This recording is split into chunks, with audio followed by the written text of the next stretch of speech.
Good evening and welcome to Let Uja Talk once again.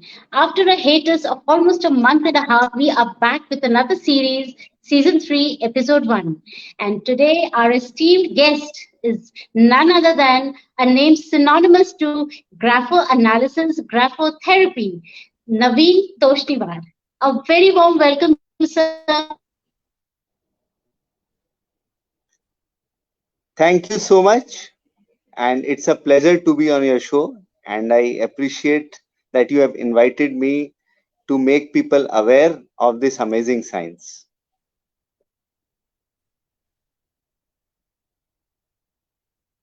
Firstly, I would like to thank all our patrons, all our viewers who have always supported us, been with us on the show, and always showed their love and respect for all the guests that we have invited. People from all walks of life who actually, being in the mainstream, still they picked up a hobby and brewed it into a passion, and nevertheless giving it back to the society in some or the other way.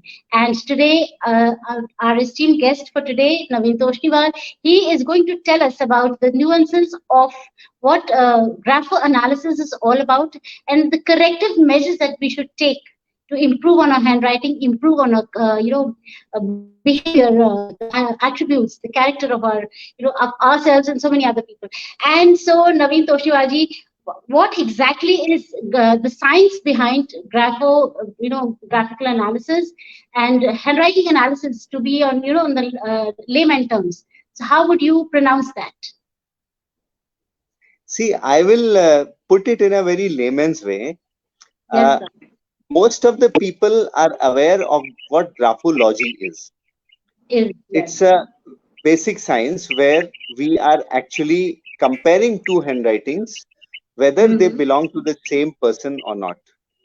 जो Okay. Forensic sciences में जो graphologist appoint होते हैं they are given the task to check whether two handwritings belong to the same person.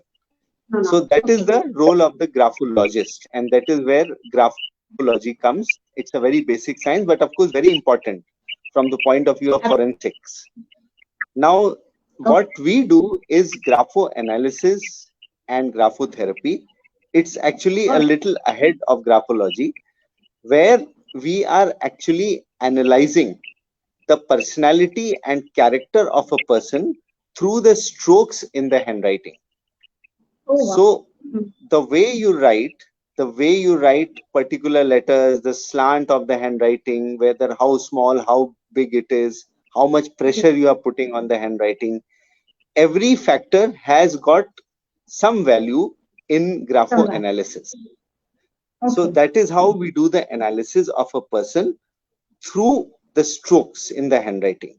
With the Now, hand. coming to graphotherapy, that is the most amazing and important part.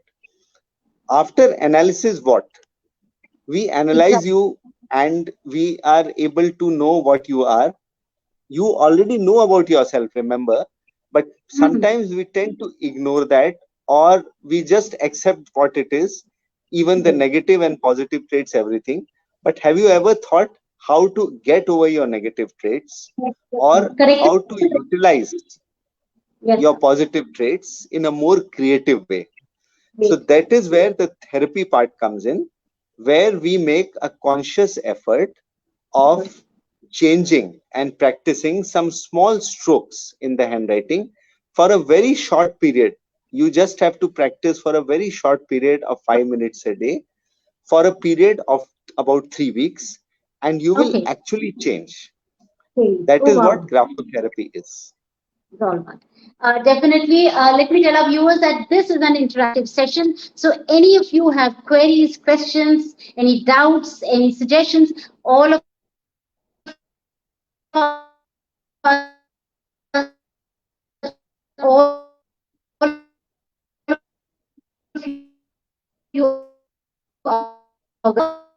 and then we can differentiate as good handwriting, bad handwriting. And like since children are taught to write in the very early ages of their education, so is it not possible that we inculcate the good traits of good handwriting at that particular age, because that is the age when they learn to write only positive things if we teach them that way. So is it possible that we can, just inculcate that these are the positive traits, these strokes should be given like this? So there is a character building in that early stage. See, this is a very interesting point you have raised. See, the thing is that graphoanalysis and therapy is Mm. possible only above the age of 13. For Okay. small children, it is not Mhm. possible to analyze and give a therapy because they will write the way the teachers tell them to write in school. Right. Okay. But after a certain age, that is, say, after the age of 13 or 14, their handwriting strokes will be adjusted as per Okay. their personality and character. So there is nothing like teachers tell us in our school days, your handwriting is very bad, we cannot read it. That does not mean that you have a bad character. No. Lot of Okay. people tell me हमारी तो handwriting बहुत गंदी है, बहुत खराब है, तो हमारा character भी खराब होगा. It's nothing like that. See, now remember, let me give you a very small example. Can you read a doctor's handwriting? See, it is very difficult because their handwriting letters are illegible. You are not Yes. able to actually read the text, but Mhm. you will be able to analyze the personality and character of the person through the strokes. The strokes will always be visible. And Mhm. remember, doctors are the most intelligent people because that's why they are doctors. So it's not Doctor, that that's the handwriting is bad, so the character is bad. It's nothing like right. that. It is just Okay. that your character or personality is defined by the strokes. Whether it is good or bad, physically looking at it has no meaning at all. No meaning of it. Okay, there's one question that pops up in my mind when we're talking about teachers here. So there was this particular teacher in my class who used to write F in a very beautiful way, and I was actually very fascinated by that. So I tried very hard to copy that because that had that very flowery look, and it appeals to me. And so finally, I managed to do that. And so, does also copying someone's handwriting influences your character, your nature? No, you mean to say you are talking about the letter F only? Yeah, particularly letter F right now, as of now, but there's so many other letters which I changed because I love the formation of that letter by a particular Uh, person. So does okay, that okay. influence your No, character or see, personality? writing N in F in different ways can depict characteristic traits like Mhm. organizing ability. Organizing Okay. ability where it can be detected in the letter F. Then you will Mhm. also be able to detect uh, what do you say? उसको क्या बोलते हैं? Selfishness in this characteristic of F. So lot of things we can see once we go into the detailed analysis. Then we will be able to see lot of things not only in F but in all the letters and in all the strokes.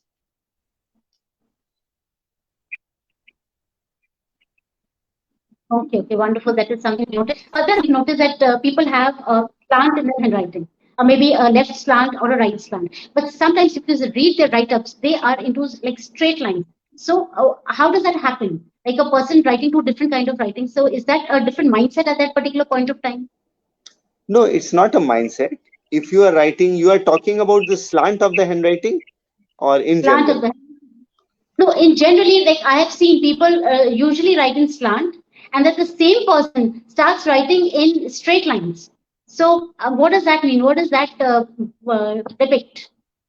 See, when I give a presentation of the chart, I will tell you what is the meaning of a straight handwriting, a right slant handwriting, and the left slant handwriting.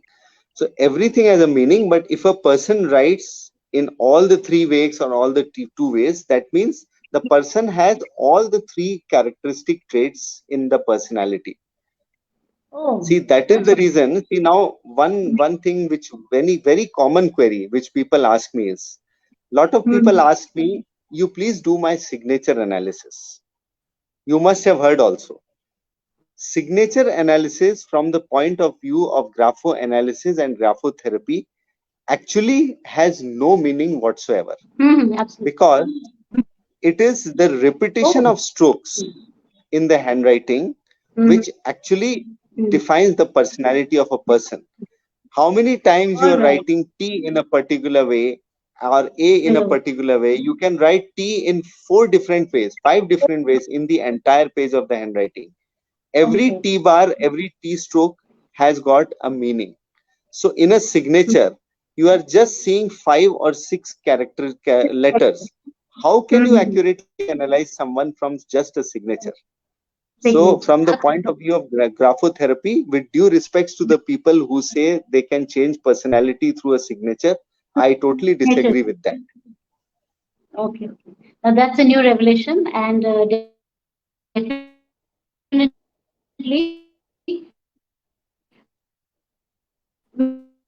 we all actually we all thought that so now the time now we are finding it really difficult. People do not write much.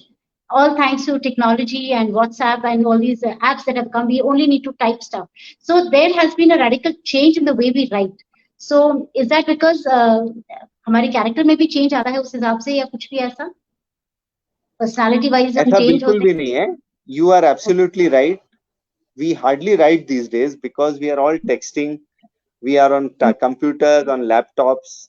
But even if you write after 5 years, 10 years, 15 years, your character or personality will still be very, very accurately analyzed. There will be no error in the analysis of the personality or the character.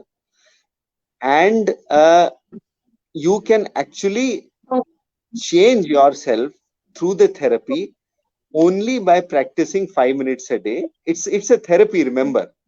When we do the Yes. analysis, and if someone wants to change a particular negative traits or 2 or 3 negative traits, what you need to do is just practice 5 minutes a day, the particular strokes, and for after 3 weeks, you will yourself feel or experience the changes. Then you can stop the practice. That's it. It is not necessary that you have to go on writing lifelong. It's like a short course or a short medication course which you go through to improve yourself. And once it is done, you leave it.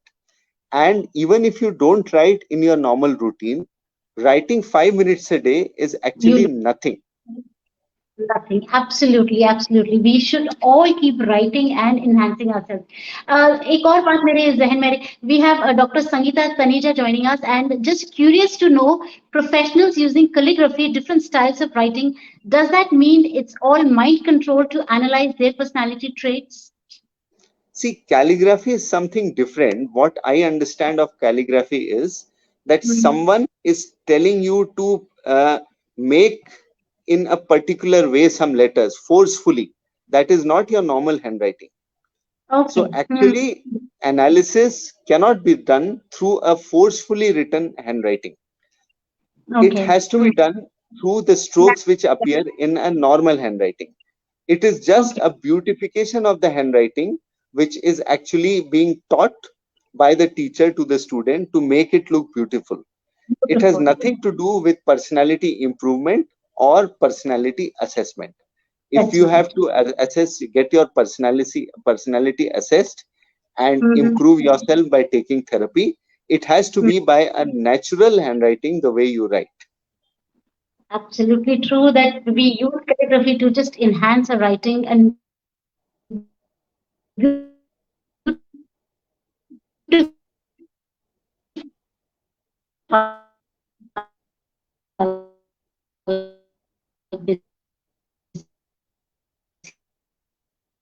I think there was some issue in the network. I'll repeat the question. Sachin Chaturvedi says that he has three styles of writing: left, right, and straight. So that means he has qualities of three types of personalities, or what does that indicate? Yeah, when I give you the small demo through the charts, then you will come to know what is the meaning of straight, right, and left slant handwriting. So we have to Absolutely. actually see the handwriting to make a proper assessment. Proper analysis absolutely sir एक बात मेरे जहन में आती है एक पूछना चाह रही हूँ आपसे कि अब क्योंकि हैंडराइटिंग एनालिसिस को बहुत ज्यादा तवज्जो दी जा रही है तो ऐसी कौन कौन सी फील्ड्स हैं जहां पर हम इसका मतलब लाभ उठा सकते हैं हाँ नहीं, क्लियर नहीं हुआ, क्वेश्चन क्लियर नहीं होगा, थोड़ा सा बीच में आवाज कट गई थी। हाँ जी, आवाज कट रही, मैं दोबारा बोलती हूँ कि ग्राफो हाँ एनालिसिस जो हम हैंडराइटिंग एनालिसिस करते हैं, तो ये बहुत एक fast picking pacing up science है जो आज बहुत जल्दी जल्दी अब लोगों तक पहुंच रही है, लोगों को समझ आ रही है, लोग इंटरेस्टेड भी हैं। तो ऐसी कौन कौन सी फील्ड्स हैं जहां हम इस एनालिसिस का हम फायदा उठा सकते हैं? हाँ, ये तो देखिए, ये तो अनलिमिटेड ऑप्शंस है ना इसके अंदर। आपने जो बात बोली है, you are right, actually awareness of this हाँ साइंस इन जी। India is very less. Europe और अमेरिकन हम्म। यूरोप और अमेरिका में लोग इसको ऑलरेडी यूज कर रहे हैं for corporate placements. They get handwritten applications from the hmm. Candidate and they are able to do a pre-analysis of the candidate even hmm. before the interviews. Unfortunately, India में इसकी awareness अभी भी बहुत कम है। Very few people are actually aware of the वजह से benefits अब of grapho analysis. तो इसमें anything, okay. it can be related to any field. See, if you take okay. I don't know why people talk only of personality assessment of students. In fact, whenever I am invited to any educational institute, I always suggest that you must first get the analysis of the teachers and the management done. Because if they improve, obviously the children will also be guided in a much better way. ठीक है ना? So it absolutely is absolutely. one sector is the education sector, then you have corporates where you are actually trying to develop goal building, teamwork, ये सारी चीजें जो है, so किसी भी सेक्टर में आप लीजिए, it's a very useful science, you know, yes anything related absolutely to self and improvement in any field. Yes sir. Absolutely, sir. So we need to, be more abreast about pathology and the, benefits that we can derive. मैं एक बात और पूछना चाह रही हूँ कि जैसे एक छोटा बच्चा है, समझ लें आपने कहा 13 साल के बाद हम कोई थेरेपी स्टार्ट कर सकते हैं किसी के लिए भी। तो अब जैसे 13 साल का बच्चा और जैसे जैसे जैसे वो बड़ा होता है, तो उसकी हैंडराइटिंग भी चेंज होती है कहीं ना कहीं। तो ये पर्सनालिटी चेंज हो रही उस वजह से है, या उसकी हैंडराइटिंग में चेंज आते हैं इस वजह से उसकी पर्सनालिटी में भी चेंज आता है? I mean is it vice versa या कैसे है? Yes, obviously it is interconnected. If you see your handwriting, what it was 20 years back and today, definitely you'll find a lot of changes. The reason is you have changed. Okay. Similarly, when a child of course, below 13 years, analysis cannot be done properly. Above the age of 13 or 14, when the handwriting changes, means the person has also changed. Similarly, the graphic therapy is the reverse part. You make conscious efforts to change some strokes in the handwriting, and you will actually change yourself.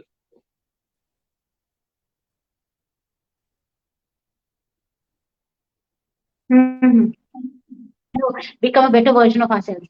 एक बड़ी मजेदार सी बात आ रही है, जैसे क्योंकि अब जैसे विवाह होता है तो एक लड़का लड़की की कुंडली मिलाई जाती है, तो ऐसे भी केसेस आते हैं कि आप हैंडराइटिंग एनालिसिस कीजिए कि ये दोनों कंपैटिबल हैं कि नहीं, दोनों के पर्सनालिटी ट्रेड्स क्या क्या है, ऐसा भी कुछ होता है कभी? ऐसे रिक्वेस्ट हमारे पास 2-3 बार आए हैं। अच्छा, इनफैक्ट ओके। हमको बोला गया था कि आप ये बताइए कि दोनों की मैरिज करवा दें क्या। ये सब चक्कर में हमको पड़ना ही नहीं है। हम क्यों बोले किसी का मैरिज करवाएं या नहीं, हम तो बोल देते हैं हम दोनों का इंडिविजुअली एनालिसिस करके आपको बता देंगे। अब वो जी जी जी। कंपैटिबल है कि नहीं, उनकी मैरिज होनी चाहिए कि नहीं, वो टोटली आपका आउटलुक है। हम लोग अपने ठीक गले में रस्सी क्यों डालें कि भाई कोई दो लोग कंपैटिबल है कि नहीं। आज वो है दो कि लोग की पर्सनालिटी कुछ और है, 3 महीने बाद कुछ और हो जाएगी। अब उसमें हम लोग क्या कह सकते हैं, 3 साल बाद कुछ और हो जाएगी, 30 साल बाद कुछ और हो जाएगी। We can't say anything.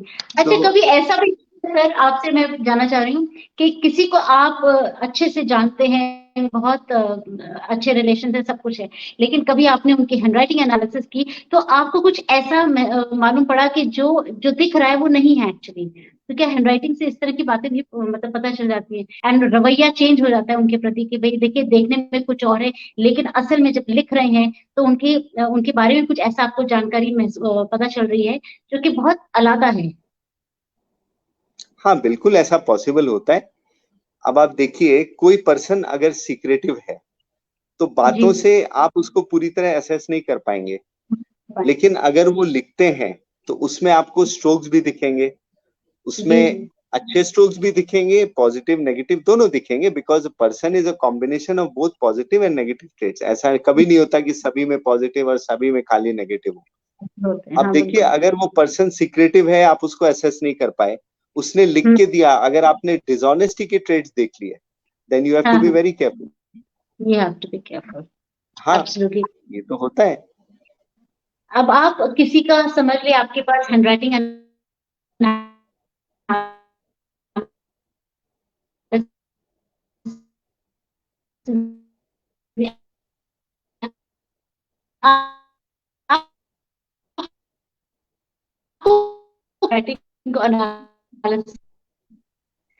अब मैं ये जानना चाह रही थी, एक एनालिसिस करने में आपको लगभग कितना वक्त लग जाता है? How long does it take to analyse the handwriting?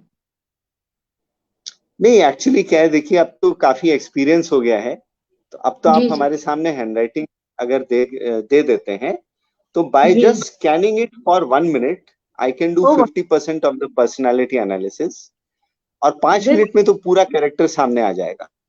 But of course, when I do the analysis for someone, it is a discussion and counter discussion. So it takes okay lot of time because okay. I will say कि आपकी ये trait है, then you may have to ask query. आप कभी analysis किया था तो याद करिए, अपने question answer sessions हुए थे, you had queries, then I answered the queries. So that will take about 20 minutes, 30 minutes, depending on how many queries you have. But एक look में, लुक एक में। मिनट के अंदर 50% से ज्यादा एनालिसिस हो जाएगा, 5 मिनट में तो पूरा कंप्लीटली उसका चिट्ठा खुल जाएगा।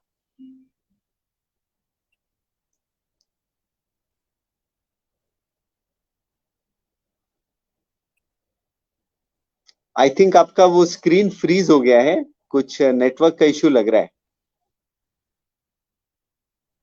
स्क्रीन पे वो सिर्फ चाहते कि आपकी बातें सुने और आपको देखा जाए, तो हमारे ऑडियंस चाहते कि आपसे इंटरेक्शन बना रहे बाकायदा बराबर। अच्छा, मैं ये जानना चाह रही हूँ कि कभी आपने किसी की हैंडराइटिंग एनालिसिस की हो and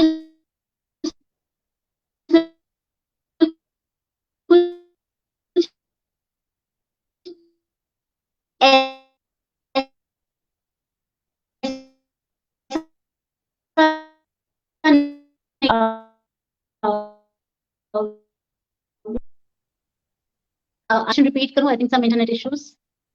are you yes, able to hear me right, sir? हाँ, रिपीट करना होगा।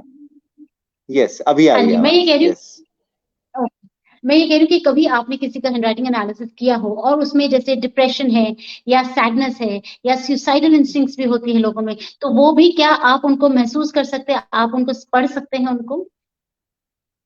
बिल्कुल पढ़ सकते हैं। देखिए, ये तो आपने बहुत सीरियस ट्रेड्स बता दिए। ये तो जी। डिप्रेशन भी दिखता है, सुसाइडल टेंडेंसीज भी दिखती हैं। एक केस आया भी था हमारे पास, और उसको प्रॉपरली अच्छा। हैंडल किया तो गॉड हेल्प मी, और वो ठीक भी हो गए फिर उसके अंदर।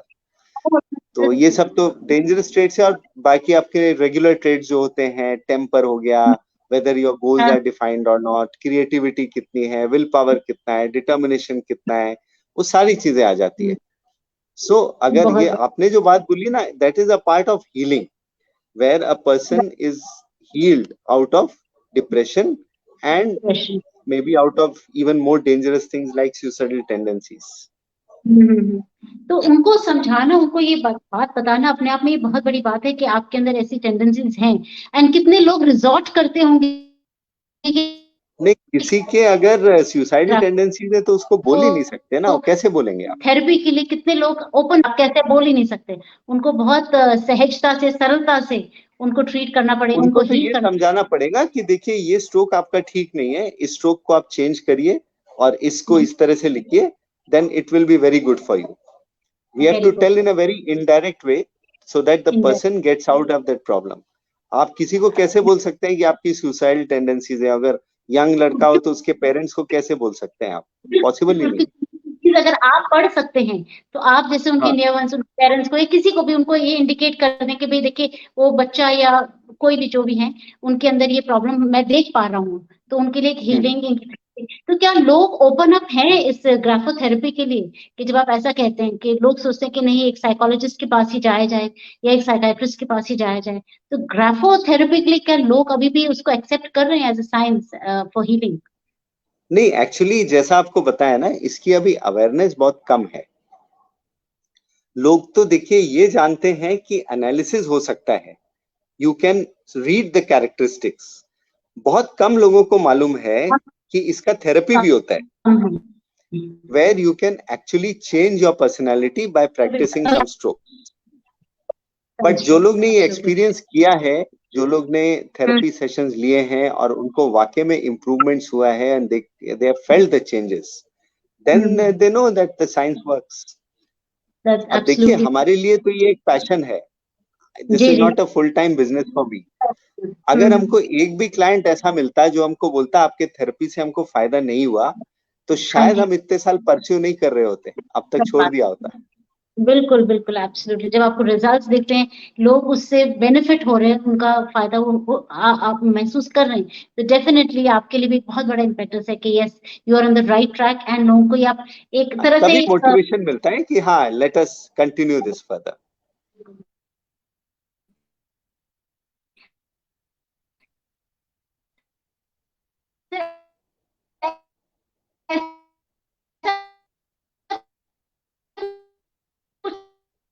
किस तरह से हमारे लिए हाँ, थोड़ा सा इंटरनेट इशू आ गया, वो सुनाई नहीं दिया क्या पूछा आपने। कोई ऐसा पिक्टोरियल रिप्रेजेंटेशन है आपके पास, कोई चार्ट हो जिससे कि हम अब स्ट्रोक्स के बारे में या लाइंस के बारे में, डॉट्स एंड डैशेस जो भी हम हमारे हैंडराइटिंग में आते हैं, तो उसके बारे में हम अपने दर्शकों को अवगत करा सके, anything that you have right now? हाँ, आपको एक छोटा सा डेमो दे देते हैं 2-4 मिनट का, तो इससे आपको आइडिया लग जाएगा कि how we analyse the handwriting. Yes sir. तो उससे एक थोड़ा सा आइडिया आपको लग जाएगा। आप देखिए ये है जो आपने कहा था ना स्लांट ऑफ द हैंडराइटिंग, हाँ जी हाँ जी ये वाला देखिए, ये राइट स्लांट हैंडराइटिंग है, जी। ये स्ट्रेट हैंडराइटिंग है, हम्म। ये तो लेफ्ट बोलिए। स्लांट हैंडराइटिंग है। जी जी ये जी। डिग्री ऑफ स्लांट है, उसके एक चार्ट बनाया हुआ है हमने। ओके। तो अब देखिए जो स्ट्रेट हैंडराइटिंग है, that shows a person who is composed, अपने ओके, इमोशंस या फीलिंग्स जल्दी से नहीं दिखाएंगे। दिखाता है। Okay. Right slant handwriting is a person who is very open, very expressive, अपने तो feelings या emotions जल्दी से show करेंगे। वो कर देता Left है। slant handwriting is a person who is reserved. बहुत ज्यादा left slant हो तो extreme introvert भी हो सकता है, उसके दिमाग में क्या चल रहा है आप बिल्कुल जज ही नहीं कर पाएंगे। तो इट इज द डिग्री, कितना कितना राइट स्लांट है उतना ही ज्यादा एक्सप्रेसिव है पर्सन, कितना लेफ्ट स्लांट है उतना ही ज्यादा रिजर्व्ड है, और स्ट्रेट हैंडराइटिंग हो तो कंपोज्ड है, जनरली अपनी फीलिंग नहीं दिखाएगा, जहां जरूरत हो वहां दिखाएगा।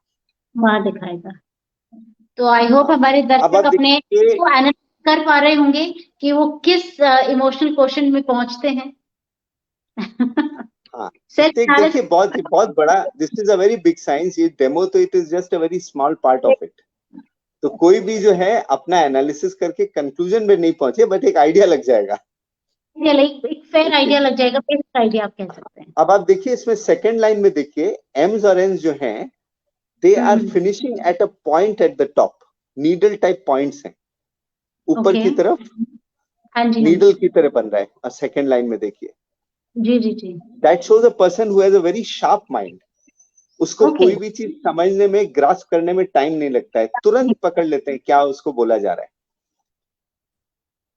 थर्ड लाइन में देखिए, यू विल सी उल्टा V's in the M's and N's, this shows curiosity for learning, नई चीजें सीखने की इच्छा, person who wants to learn more. ऊपर फर्स्ट लाइन में देखिए, you have rounded tops M's and N's, ऐसा हम यस, लोगों को स्कूल में सिखाया गया है लिखने के लिए। कर्सिव राइटिंग में। ये हाँ जी। दिखाता है अ person who is a slow thinker. अब देखिए स्लो थिंकर में कुछ नेगेटिव नहीं है, स्लो थिंकर का ये मतलब है कि किसी को कोई चीज समझने में टाइम लगता है। अब जैसे ये जो है सेकंड लाइन वाला, ये शार्प हाँ। माइंड है, उसको कोई चीज 2 मिनट में समझ आ गई। ओके। इस ऊपर वाले पर्सन को वो चीज जल्दी से समझ नहीं आएगी, उसको स्टडी रीस्टडी करना पड़ेगा, हो सकता है उसको वही चीज समझने में 2 घंटे लग जाए, 2 दिन लग जाए, लेकिन ये क्योंकि तब तक डिटेल में चला गया होगा, उसकी understanding after some time will be more than this person who is a sharp thinker. है ना? तो ये 3 तरह के थिंकर्स हो गए। एक तो curiosity for learning, sharp mind and slow thinking but habit of going in details. Habit of going in detail. This is so wonderful. अच्छा, अब देखिए इसमें आपको लोअर स्ट्रोक्स का एक आइडिया दे रहे हैं। अब देखिए यहाँ पर स्ट्रेट डाउन है। स्ट्रेट डाउन स्ट्रोक का मतलब है person who has strong determination. इसके बाद देखिए एक छोटा सा लूप बना हुआ है और यहाँ पर एक नैरो लूप है। ये दिखाता है अ person who is choosy about friends, कि हमको क्या पहनना है, क्या खाना पीना है, किससे बात करना है। Person who is choosy. अच्छा, यहाँ देखिए ये एक फुल लूप है, लोअर लूप, और ये एक और भी बड़ा लूप है। This shows a person who is creative. A creative person will have big lower loops. अब आप देखिए यहाँ पर ये लूप कंप्लीट नहीं है, ओपन लूप है। हाँ जी। वो दिखाता है person who is creative but not using creativity to full extent. अपने टैलेंट उसके यूटिलाइज नहीं हो रहे हैं पूरी तरह से, उसके काफी अनटैप्ड पोटेंशियल है, अनटैप्ड क्रिएटिविटी है जो यूज कर सकता है वो। यहाँ पर देखिए जी एक 8 की तरह बना हुआ है। This shows a person who has fluidity of thinking, a person who has a very clear thought process. उसका प्लानिंग एबिलिटीज बहुत अच्छी है। अच्छा, यहाँ पर आप देखिए वाई है, इसमें स्विंग आ रहा है एक आगे की तरफ, नीचे जाके ऐसे स्विंग आ रहा है आगे की तरफ। वो दिखाता है अ person who has very good initiative. Initiative level उसका बहुत अच्छा है। और ये तो हम लोग डिस्कस कर ही चुके हैं, हाफ लूप्स, इनकम्प्लीट लूप्स, मतलब पर्सन नॉट यूटिलाइजिंग क्रिएटिविटी। आपको हम बहुत ब्रीफ में जल्दी जल्दी बता रहे हैं क्या स्ट्रोक्स की क्या मीनिंग है। नहीं, पर आप जो भी बता रहे हैं इतना इंटरेस्टिंग लग रहा है। जब इतनी सिंपल सी छोटी छोटी बातें आप बता रहे हो, कितनी इंटरेस्टिंग है। तो होल साइंस जब आप पढ़ेगा तो डेफिनेटली बहुत कुछ है इसमें सीखने के लिए, समझने के लिए। अब देखिए अपर लूप्स दिखा रहे हैं आपको थोड़े से। जी। इसमें देखिए इसके अंदर कोई लूप नहीं है, अपर स्ट्रोक में कोई लूप नहीं है, स्ट्रेट है। इसमें देखिए लूप है एल में, एच में लूप है, इधर अपन जाते हैं तो टी में लूप है और एल में तो बहुत बड़ा लूप है। तो अपर लूप इंडिकेट करता है person who is sensitive. Sensitive के देखिए 2 मीनिंग्स हैं। एक तो सेंसिटिव हो गया पर्सन हु इज टची, कोई भी चीज दिल पे लगा लिया, कभी किसी ने कुछ बोल दिया तो बुरा मान गए, हर्ट हो गए। दूसरा सेंसिटिव का ये मीनिंग हुआ अ पर्सन हु इज कंपैशनेट, जो दूसरों की तकलीफ नहीं देख सकता है, वो भी सेंसिटिव होता है। राइट। तो इट कैन इम्प्लाई वन और बोथ। तो ये अपर लूप सेंसिटिविटी दिखाता है। अच्छा, अब देखिए नीचे राउंड लेटर्स हमने बना रखे हैं। जी। इसमें ए है, ओ है, ये राउंड लेटर्स वाले लेटर हैं। अब आप देखिए ये एक नॉर्मल ए है, ये नॉर्मल ए है, ये एक नॉर्मल ओ है। इसमें देखिए ओ में ऊपर एक गैप है, यहाँ पर ए में एक गैप है। ये गैप दिखाता है person who is frank. A person who is frank will also tend to be friendly and mixing. वो सबसे घुल मिल के बात करेगा, सब कुछ शेयर करेगा। अब यहाँ देखिए एक लूप बना हुआ है और यहाँ एक बड़ा लूप है ओ के अंदर। ये लूप दिखाता है पर्सन हु इज सीक्रेटिव। अपने मन की बात वो जल्दी से शेयर नहीं करेगा, उसके दिमाग में क्या चल रहा है वेरी डिफिकल्ट टू एसेस। अच्छा, अब ये सीक्रेटिवनेस के स्ट्रोक अगर बच्चे में आएगा, I would say it is a negative stroke. क्योंकि if children don't share with us, how can we guide them? How can we guide them? Absolutely true. लेकिन the same stroke coming in mature people may be taken as a positive trait also. देखिए, क्योंकि आप सोचिए a person who is secretive, don't you think that person is also trustworthy? उसको आप कोई चीज share करेंगे और उसको बोलेंगे और किसी को शेयर मत करना, हम अपने मन की बात आपसे शेयर कर रहे हैं, तो that person can be trusted upon कि वो किसी थर्ड पार्टी को ये चीज और नहीं बोलेगा। बिल्कुल ठीक, बिल्कुल ठीक है। देखिए और बहुत बड़ा लूप है, मतलब बहुत ज्यादा सीक्रेटिव है। अब आप यहाँ पर आइए, आपको डबल लूप दिखेगा ये शुरू में और बाद में। शुरू और बाद में, हाँ जी हाँ ये जी। खतरनाक स्ट्रोक है, it is a dangerous stroke, ये डिसऑनेस्टी का स्ट्रोक है। Dishonesty, deceit, traits of hmm. Cheating, झूठ बोलने की आदत, ये सब ओके। ट्रेट्स ये डबल लूप में दिखाता है। एक बात मैं छोटे सा एक प्रश्न पूछ रही, कई बार हम लोग लिखते हैं तो हमारा जैसे ओ की फॉर्मेशन कई बार लूप बना देते हैं, कई बार छोटा लूप बनाते हैं, कई बार ओपन में छूट जाता है, तो इसका मतलब हमारे पास डिफरेंट पर्सनालिटी ट्रेट्स हैं, या मतलब व्हाट इज यस, इट? आपको हमने थोड़ी देर पहले बोला था ना, repetition of strokes. Books, yes. एक ओ आप हो सकता है 10 तरह से बनाए, कैसे लिखते हैं, 10 बिल्कुल तरह बिल्कुल। से आप बनाए, लेकिन वो 4 बार आपके सिमिलर रिपीट हो रहे हैं, तो वो आपका प्रोमिनेंट स्ट्रोक है। कॉमन स्ट्रोक हो गया, ओके ओके ओके, हाँ ये अगर तो आपके बहुत। लूप ज्यादा हैं मतलब आप सीक्रेटिव हैं, श्योर है, सीक्रेटिव हैं या ट्रस्टवर्दी हैं। अगर जी। आपके ओपन ज्यादा है मतलब you are very frank. Very frank, हाँ। हाँ, it can be I, a combination. Okay, it can be a combination of सो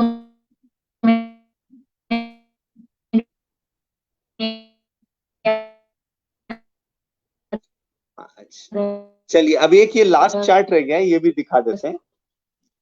इसमें देखिए टी के फॉर्मेशन है, टी का बहुत सुन इंपॉर्टेंस है रहे हैं, हैंडराइटिंग में। बहुत सारे हैंड राइटिंग। हाँ, अब आप देखिए ये टी है, एक नॉर्मल टी है, ये टी बहुत डिफरेंट टाइप के। स्टेम है। हाँ, और ये टी बार है जो लेफ्ट से राइट हम्म, काटता है। बाहर। अब देखिए टी बार अगर हाँ जी हाँ ऊपर जी। की तरफ जा रहा है, that shows a person who is ambitious and who ambitious. Is having a well defined goal. Goal. हाँ, ओके। अब यहाँ देखिए टी बार ऊपर जा रहा है, और यहाँ तो हवा में ही जा रहा है ऊपर एकदम। जो हवा में टी बार जा रहा है वो दिखाता है person who is over thinker, day dreamer, खाली सोचते ही रहता है हम ये भी करेंगे ये भी करेंगे, but actual effort to achieve हाँ। Is very less. तो ये ओके। डे ड्रीमर के साइन है, अ अच्छा। Person who is a over thinker. Over thinker. यहाँ पर ओके। देखिए एम्बिशियस के स्ट्रोक्स हैं, टी बार्स। जी। अच्छा, यहाँ हाँ पर जी देखिए टी बार राइट में जा रहा है, हाँ जी हाँ जी। वो दिखाता है short temper. T bar okay. Left में जाता है, वो दिखाता है प्रोक्रेस्टिनेशन, चीजें पेंडिंग रखने की आदत। अरे भैया रखने की। आज नहीं कल करेंगे हम, तो आज नहीं, चलो कल करेंगे, लेट अस पोस्टपोन इट। पोस्टपोनेंट। अच्छा जी फिर, जी। हाँ, अब आप देखिए यहाँ पर अब टी बार और टी स्टेम ज्वाइंट है, ये एक अच्छा स्ट्रोक है, दिस शोज परसिस्टेंस। कोई काम ओके। शुरू कर दिया तो वो फिर उसको छोड़ेंगे नहीं जब तक खत्म नहीं होता है। खत्म नहीं होता। यहाँ पर देखिए एक डाउन स्लैंट टी बार है, that shows a hmm. Person who is dominating. Okay यहाँ पर अप स्ट्रोक टी बार है, that shows a person who is optimistic. यहाँ ओके। देखिए कर्व टी बार है, इस तरह का कर्व है। कर्व हम्म। का मतलब है it's a person who is having self control, that's a good stroke. Self control मतलब जैसे वो रियलाइज कर रहे हैं हमारे अंदर कोई नेगेटिव ट्रेट है, उसको ओवरकम करने की कोशिश कर रहे हैं वो। या फिर जैसे किसी को डायबिटीज है तो चीनी नहीं खाना है, मिठाई कम खाना है, या किसी को बीपी है तो नमक वाली चीजें कम खानी है, तो यहाँ पर सेल्फ कंट्रोल हेल्प करेगा आपको। यहाँ देखिए टी बार वेव की तरह है, हाँ इसका हाँ हाँ। मतलब है it is a person has a good sense of humour. Okay. यहाँ देखिए टी बार काफी नीचे जा रहा है, देख रहे हैं T bar is going very low, very, हाँ। दैट इंडिकेट्स अच्छा। Person who hmm. Is lacking confidence in own abilities, उसको सेल्फ डाउट रहता है, अरे सेल्फ हमसे डाउट। होगा कि नहीं, हम कर पाएंगे कि नहीं, चलो छोड़ दो इसको। तो उस तरह की टेंडेंसी रहेगी नीचे टी बार अगर जा रहा है तो। बढ़ जाता है। और देखिए ये टी बार बहुत लंबा है, very long T bar. Long hmm T bar indicates person who has very good enthusiasm, highly enthusiastic. और हम्म। यहाँ पर देखिए टी बार दिख ही नहीं रहा है, बहुत ही छोटा सा टी और बार है एकदम। हाँ हाँ हाँ। That shows a person who lakhs will power, will power की कमी है, गोल्स ये है। प्रॉपर डिफाइंड नहीं है, या गोल्स के लिए पूरा काम नहीं किया जा रहा है। तो इससे हम्म। आपको एक आइडिया लगेगा कि हम लोग एनालिसिस कैसे करते तो जैसे जैसे हैं। आप बता रहे हैं, वैसे वैसे मैं अपने टी और ओज एंड वो सारे लेटर्स लिख लिख के देख रही हूँ कि मेरे कौन कौन सी पर्सनालिटी ट्रेट्स आपके जो रीडिंग से उससे मैच कर रहे हैं।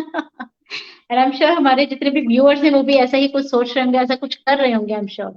हाँ जी सर। ठीक है, तो इससे आपको एक आइडिया लग जाएगा कि एनालिसिस कैसे करते हैं। और देखिए एक चीज बताएं आपको, जी। ये इंडिविजुअल ट्रेड्स के एनालिसिस के बेस पे पूरा हम्म। पर्सनालिटी आदमी का मालूम पड़ जाता है, उसके गोल्स डिफाइन है कि नहीं, विल पावर कितना है, शॉर्ट टेम्पर है कि नहीं, और बाकी सारे ट्रेड्स डिफाइंड होने के बाद उनके पॉजिटिव ट्रेड्स को कैसे यूटिलाइज करना है और नेगेटिव ट्रेड्स से how to overcome those negative traits, that is where the role of therapy comes in after the analysis. Or remember, I am repeating once more, signature analysis has no meaning from the point of view of personality improvement.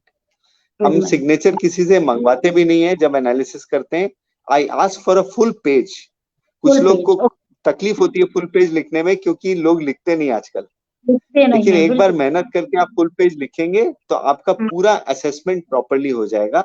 And therapy is only just 5 minutes practice a day and you will change in 3 weeks. So, बस 5 minute आप अपने जीवन के हर रोज एक लिख के देखें और जो भी आपके पर्सनालिटी में आप चेंजेस चाहते हैं वो इस थेरेपी के जरिए जरूर पूरा हो सकता है. सर, ऐसा भी कभी होता है कि किसी ने आपको कुछ वैसे ही नॉर्मली पढ़ने के लिए दिया, आपने सब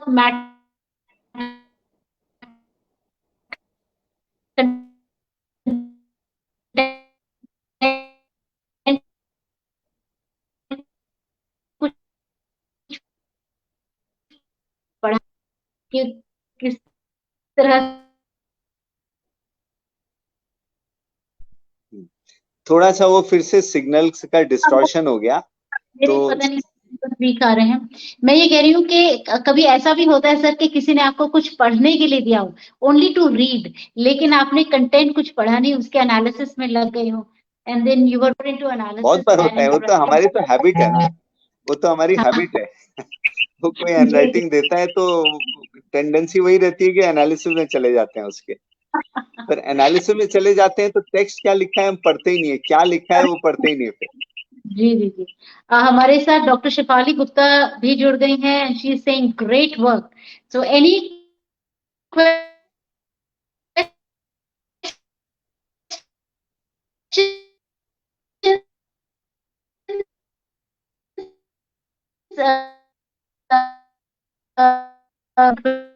queries, you definitely going to answer us all. And sometimes it is very difficult क्योंकि ये जो एनालिसिस है वो आपको बिना दिखाए वो नहीं पूछ सकते हैं, तो दिखाने के बाद ही आपका कुछ एनालिसिस जो भी होगा उनके बारे में. तो Sachin Chaturvedi कहते हैं, it's really a new thing for me. Thanks, Naveen sir, for being on the session and enlightening us with all your views and the kind of handwriting के बारे में, क्योंकि बहुत सारी छोटी छोटी हमने ये टर्म जरूर सुने हैं. ग्राफो एनालिसिस तो हमने सुना है डेफिनेटली, लेकिन ग्राफोथेरेपी जो है ये हम सभी के लिए बहुत एक नया टर्म है. और जिस तरह से अगर सिर्फ हैंडराइटिंग को ही प्रैक्टिस करके अपने आप में एक चेंज ला सकते हैं तो इससे बेहतर बात और क्या हो सकती है. और नवीन सर, हाँ जी सर, बताएं सर. हाँ, बस वही है कि एक्चुअली क्या है, अवेयरनेस नहीं है ना लोगों को, और थेरेपी से लोग डरते हैं कि अरे हमको लिखना पड़ेगा. हम उनको बोलते हैं नहीं भैया, अगर 5 मिनट आप अपने ऊपर स्पेयर नहीं कर सकते, वो भी till the time you improve, उसके बाद आप चाहे मत लिखना. तो जो लोग हम उन्हीं लोगों को लेते हैं who are serious about the therapy, otherwise कोई फायदा नहीं है. वो थेरेपी दे देंगे, वो प्रैक्टिस नहीं करेंगे तो how can they expect the changes. किसी भी आप थेरेपी लेना के लिए सोचते हैं तो सबसे पहले उस थेरेपी में फेथ होना बहुत जरूरी है. एंड उसको डेडिकेटेडली रिलीजियसली जब तक आप उसको फॉलो नहीं करें तो किसी का भी आप लाभ नहीं उठा सकते. ये बात बिल्कुल ठीक कही आपने. और नवीन जी, आपका बहुत बहुत शुक्रिया, बहुत बहुत धन्यवाद. आप इस शो में आए और हम सबको ग्राफो analysis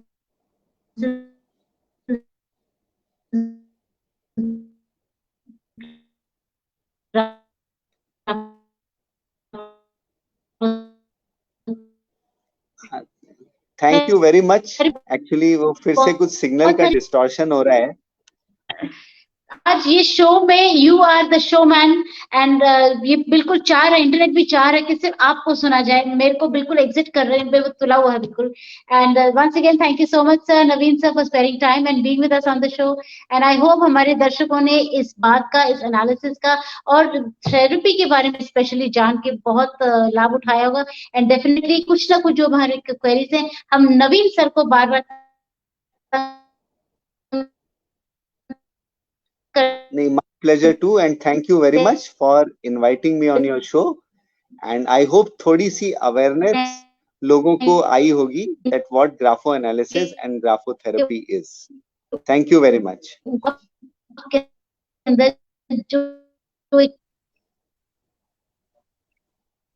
For the next episode,